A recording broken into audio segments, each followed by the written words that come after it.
out-of-body experience. Welcome to the Brothers of Wrestling podcast.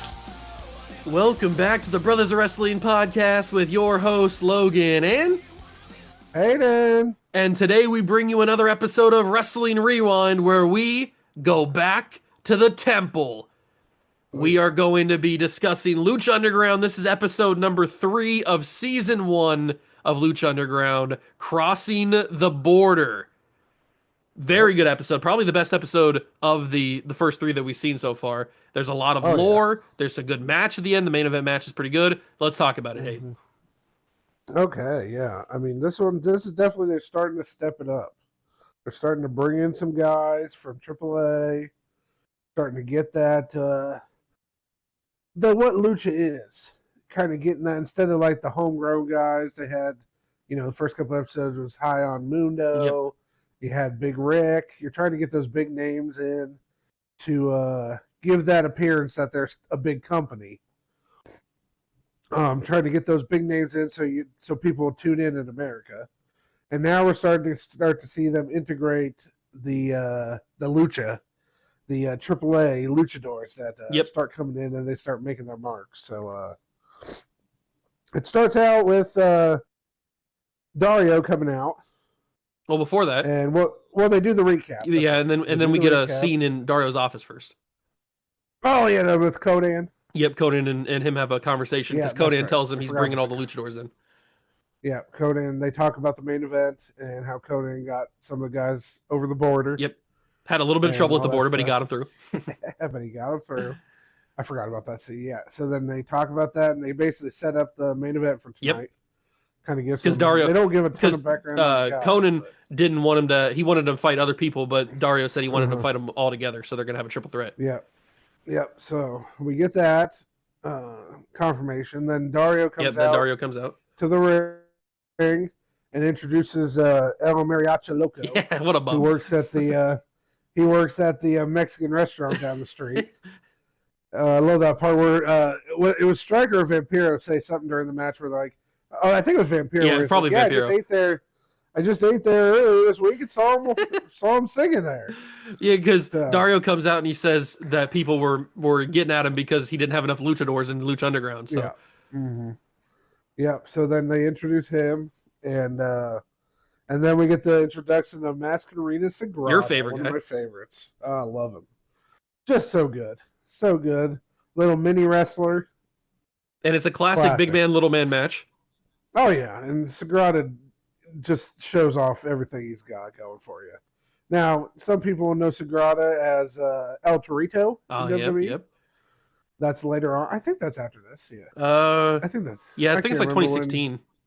2015, 2016. So he's El Torito. And if you were just watching wrestling recently, he was Minihausen at Backlash. Yeah, he was the one that actually wrestled. Yeah. Yeah, he was the one that did the wrestling. So, one of the best mini wrestlers of all time. Yeah. So I like when WWE brings him in because he just shows off. Well, yeah, he's the best. He's the best little person wrestler there probably is.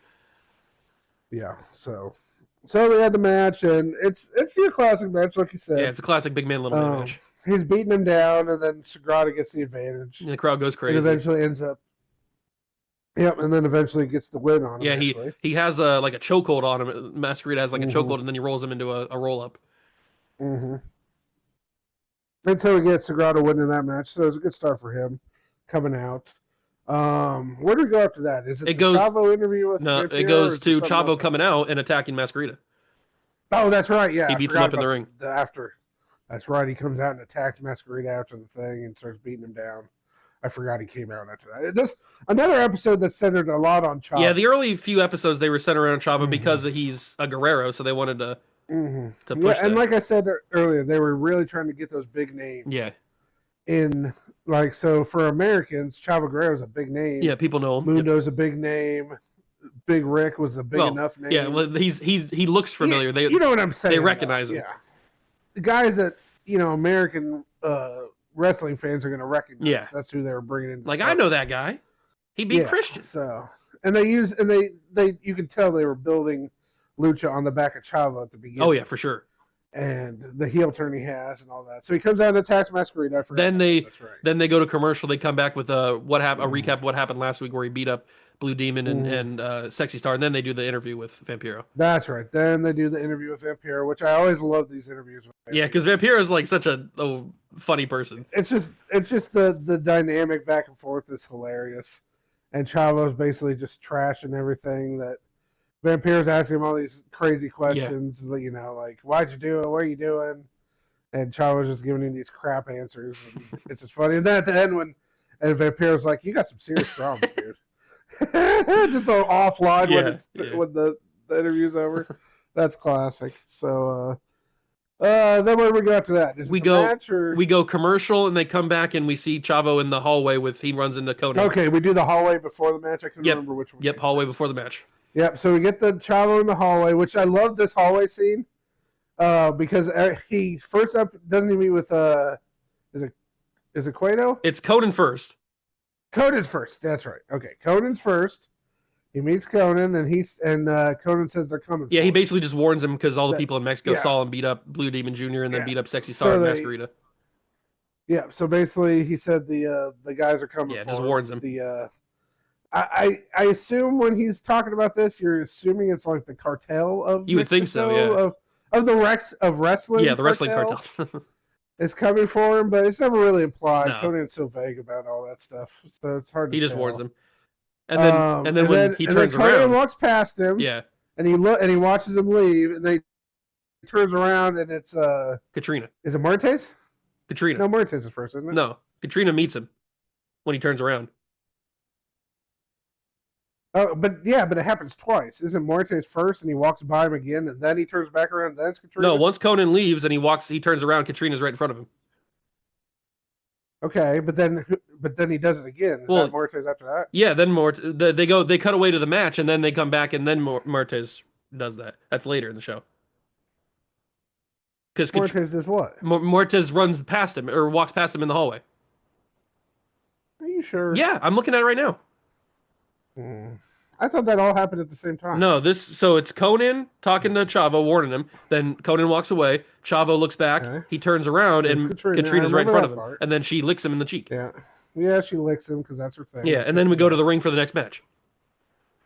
Okay, Martes doesn't do it there? I swear they did 3 of those. They might, but I felt like it was like he did it once, and then there's like somebody there, and they did it again when she left, and then there's someone else. No, it's not a third time in that specific scene. I swear that all happened at the same time.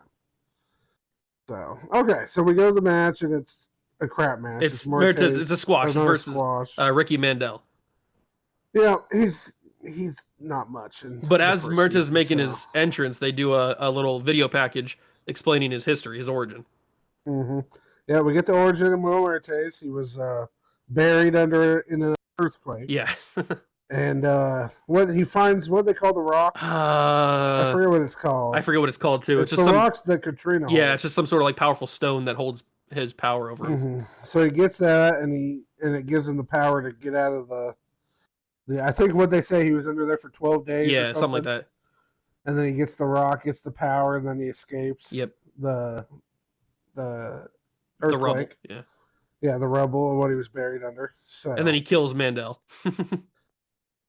Yeah, he smokes him in the match. So. And so we get that. It's barely anything. It's like 2 minutes. Yeah. And then we go back to the back. And we got the crew. Yeah, they're like the bodyguards. They're standing outside of Mr. Cisco. Cueto's office. And Mundo comes in and just smokes him. Yep. Lays him out. Breaks into Cueto's office. And then he comes in, basically threatens Cueto, says he wants Big Rick next week. And to make it happen. And then he says once he's done with Big Rick, he's coming for Cueto. Yep. And that really freaks Cueto out. And then we get commercial. The commercial when it comes back to Cueto paying off Big Rick. Of course he is. With the briefcase of money. Yeah, and he says he wants him in the hospital. To take out Mundo for good. And so they have that conversation. And I think that's the only thing that they do before they go to the main event, right? No, we get another Puma scene. Oh, that's right. I forgot about the Puma, more Puma background. The promo. Yeah, they do another Puma promo since he wasn't on the show. So we get a little bit more background on And him. now we get the talk about match. his ancestors and all that stuff.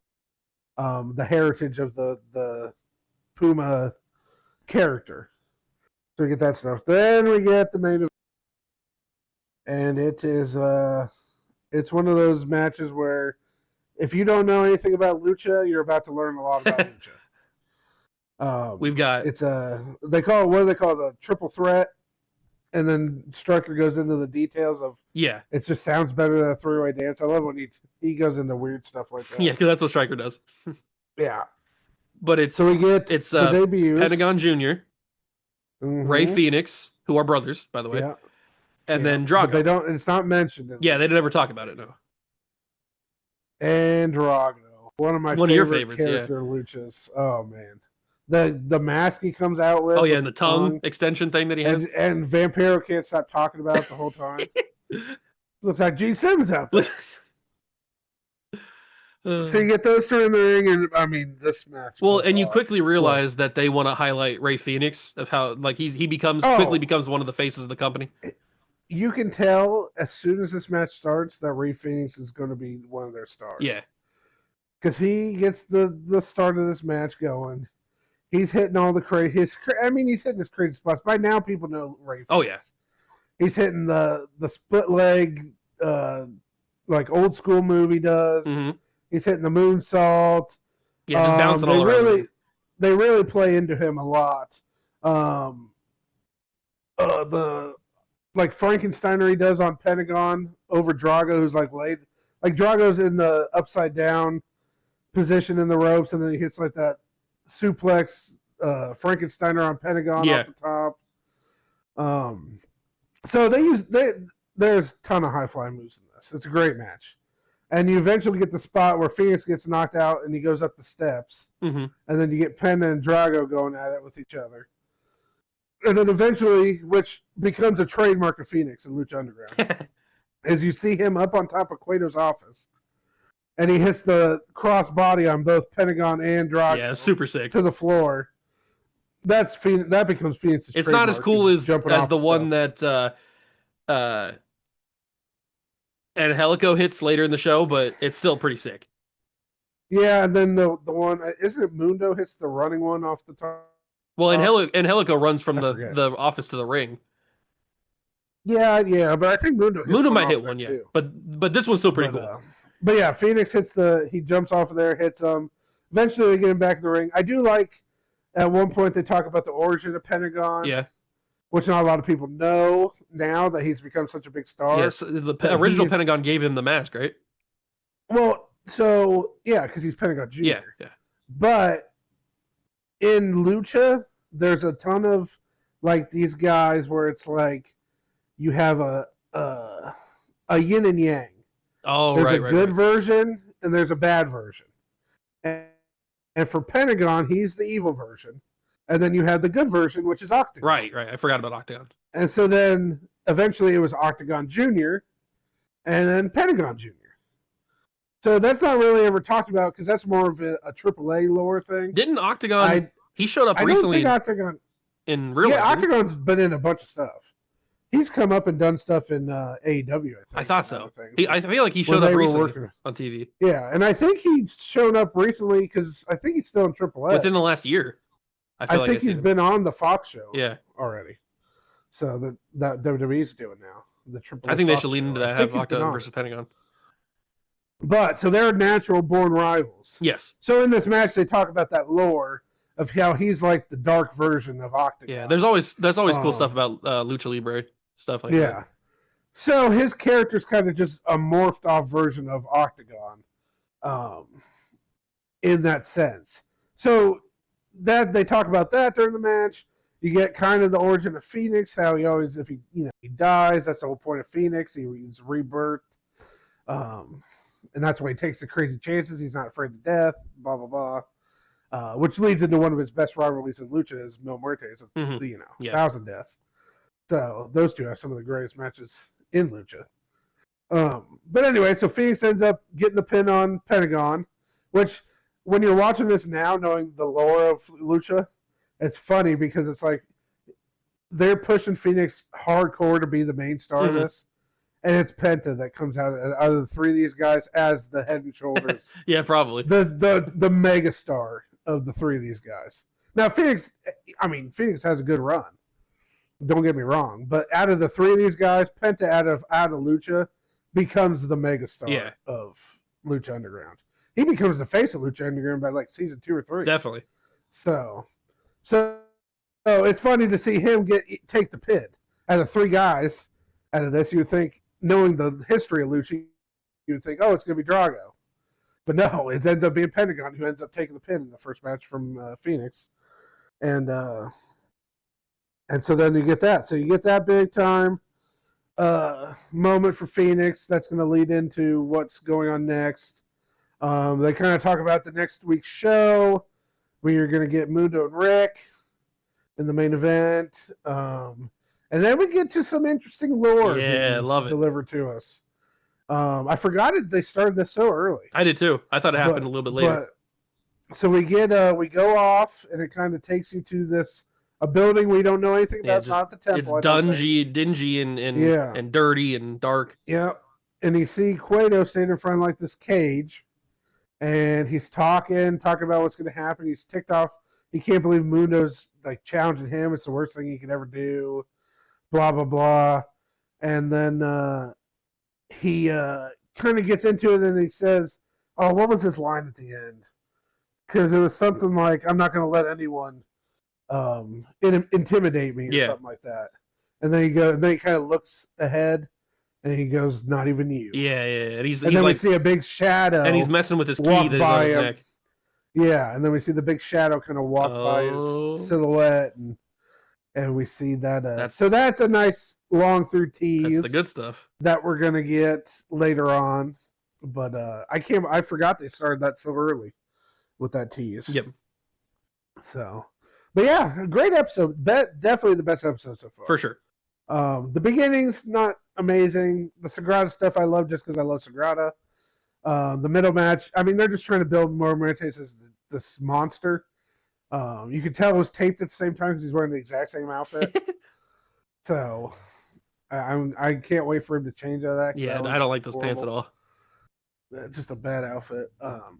So we're gonna get that. We're gonna see that change a little bit here. But yeah, that main event that carries us. That's one of their best match, by far the best match so far. Yeah, very good match. And one of their well, the original main event, Puma and Mundo, is pretty good, but this one's better by far. Oh yeah. The Puma and Mundo match is about your only good match you've had so far, and then this one takes it up another notch. And it's nice that you're getting that introduction into the lucha kind of culture. If you're just an American fan and you don't know anything about luchadors, what a perfect way to introduce people to what the luchador style is. The constant, the speed, the constant reversals. The reversals, yeah. The super kick into the suplex, into the spinning clothesline. Yeah. Like, I mean, now when Lucha came out, not a lot of people really knew anything about Lucha. I mean, like, unless you really followed AAA or CMLL, you're not gonna know much about Lucha because it really wasn't. Besides, like Rey Mysterio or Eddie Guerrero, guys like that, you really didn't know much about the Mexican wrestling culture unless you were a fan of it and followed it. If you're an American wrestling fan, and most of this WWE time didn't really capitalize. I was gonna say most of this time there was just WWE, so nobody really, the fans didn't really watch that style. Exactly. So you just didn't know anything about it really. You knew Rey Mysterio, but they always played off Rey Mysterio as he's a 1-on-1. Yeah. And so you really didn't know about all this stuff. So then this show really was trying to slowly bring you in and introduce it to you. And like, there's a point in the match when the fans start chanting, "This is Lucha," and that's perfect. That's like exactly how you build that culture up. Yep. Because they're giving you the green light that yes, if you want to know what Lucha Libre wrestling is, this is what kind of wrestling you want to watch. And I thought that was a really good touch to have that part in that match. So I was a little bit disappointed that Nacho Libre wasn't there. Well, you can't have all the stars. You can't have all of them. But But yeah, great main event. I love Penta. I love Phoenix. I think Drago's one of my as much favorites. as the matches are So, fantastic, I think the story is probably my favorite part. I like all the different segments with the different lore things you and get the this background yeah stuff, which I love. the You're segments in getting the dirty locker room and yep, and just the cut scene, like the way they cut the yeah scenes, like where it's kind of like gives you that like sense of dread all the time. Where like like when Chavo's just sitting there and Cueto walks in on him, yeah it's like a when he telenovela. yeah, it's so dramatized, and that's why I love Lucha. And then whenever they cut the commercial, just the music, You love the stinger that they hit with the I love it. Yeah, it's and then when they come back, I love that. It's just like yeah, let's they go. tell you that you Just get definitely you amped up. if you might have been falling asleep, you're definitely awake when that comes back on. So, but yeah, great episode, and so we're gonna get next week.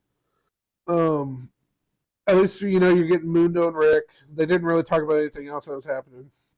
They spent most of these new episodes really focusing on the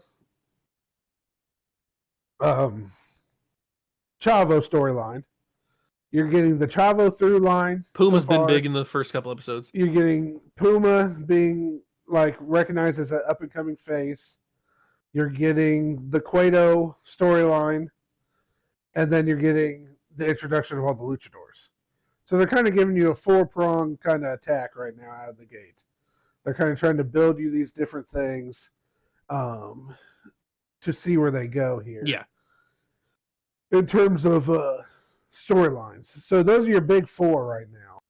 And then you got the side players like the Crew's obviously part of the Cueto storyline, Mundo and Sexy Star with Chavo. But it's actually start with Chavo. So it's eventually it's all going to lead to what they eventually hit you with the main storyline. Obviously, is the world title. Yeah, but they haven't But, they haven't even talked about any titles yet. They no, they're just usually if you're a startup company, you'd want to roster. introduce your titles first, but no, but that's why I like the way they're doing it because they're kind of introducing it as like what they did in that first episode. It was like instead of like introducing a title, they introduced okay, I'm gonna give the best guy out here $100,000. yeah, What it was $100,000? $100,000. $100,000. I couldn't remember. So instead of like being like, okay, if Mundo and Puma, whoever wins is world champ. Well, now it's like, well, whoever has the best match tonight is going to get the $100,000. It's like a nice change of pace to get. So you're introducing this show as a TV show and not a wrestling show because a wrestling show would be like, okay, here we go, we're going to lead up into a title, a world title. They don't really. They haven't talked about anything about any titles yet. You're not even sure if they have titles. Three episodes in. So and it's good for you because you're a minimalist when it comes to championships in a company. So yeah, you don't and they get a decent amount of titles. You don't like when companies have too many titles. No, because it's oversaturated. Which the two main companies in wrestling right now have a lot of titles. Yes, it's oversaturated. But yeah, I think there's they end up with 4 titles after everything's. Are you counting Gift of the Gods? Well, you get Gift of the Gods, you get the world title, you get the trios. The trios. Is there one more or not? I think there's one more. I think is there one more? Eventually. But we'll see. Yeah. We'll get there when we get there. I like that they went trios instead of regular tag team though. Yeah, and it makes more sense because Lucha they do a bunch of trios, big in the trios, so it makes a lot more sense. But once we get into farther down season one of my favorite things ever to happen with a title comes up in Lucha.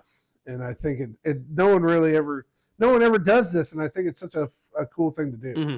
So we'll talk about that when that ends up happening. But, and I did want to, before we wrap up here, I did want to mention that the first 2 episodes we had kind of been making fun of their AI thumbnails that they had been putting out on YouTube, but I think they've stopped that now. I think they're going with actual screenshots of the episodes. Screenshots, yeah. Because Drago's on this. Yeah, so that's a good sign. He's coming out to the ring. That's a good sign that they. So yeah, I think they did that, and I think they got a lot of backlash. Well, they were just so bad. Maybe if they were just a little bit better, people wouldn't have cared that much. Yeah, I think they were like, honestly, it was probably something where they're like, oh, let's do this because who really cares? Nobody's going to watch. I mean, people are really going to watch Lucha, and I feel like they underestimate how popular Lucha is. Yep.